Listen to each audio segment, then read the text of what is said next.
Right, so it's shalom and salam to again, family. Your brother, your Yohannis, Wolde, Immanuel, Lidj, Yefdi, Judea, and just another word here on the Tisha B'Av, or the commemoration of the destruction of the Temple of Jerusalem from 586 B.C.E. as well as A.D. 70. Now, just to mention that on one note, that the Temple of Jerusalem's destruction from 586 BCE, of course, was during the time of King Solomon, the king of Israel and Judah, and the second destruction during AD 70 was during the time of Herod and the oppression of the southern kingdom of Judea in that time. So just to give a little, our background or a little historical reference on the two destructions of the two temples at Jerusalem is, again, a very viable a mode of study in itself, just for reflection.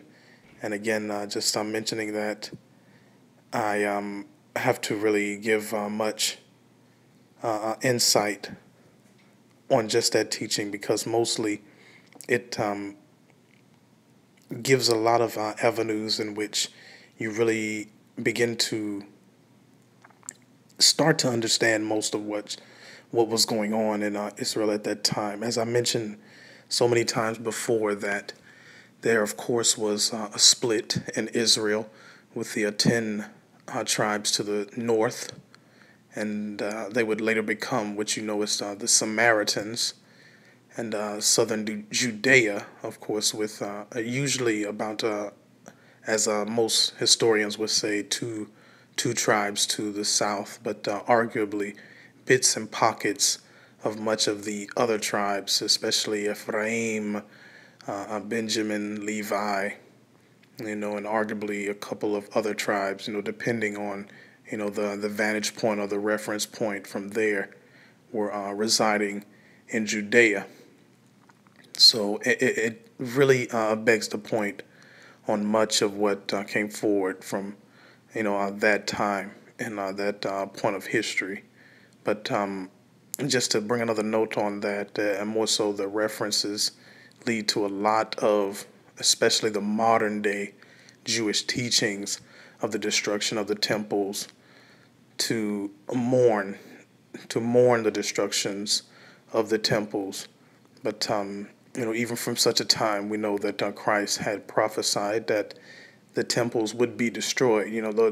That prophecy still stands and has been fulfilled, as we can see, mostly from what the teachings of Christ had brought forward from that time, and just referencing most of the New Testament or the Hadith Kidan or the Brit Chadasha.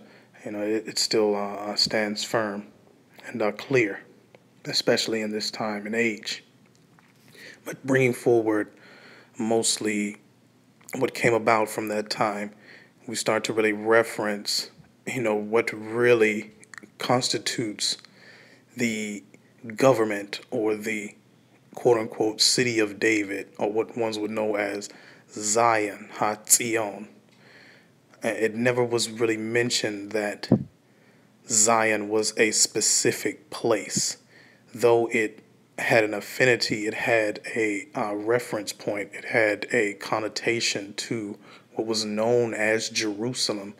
The city of David, or Zion, or Haszion, as ones would know it, from the literary perspective, from the prophetic perspective, and the overall understanding from a Hebraic point of view, was mostly the government, the infrastructure, the entire construction of the government of the kingdom of Judea and Israel from that vantage point.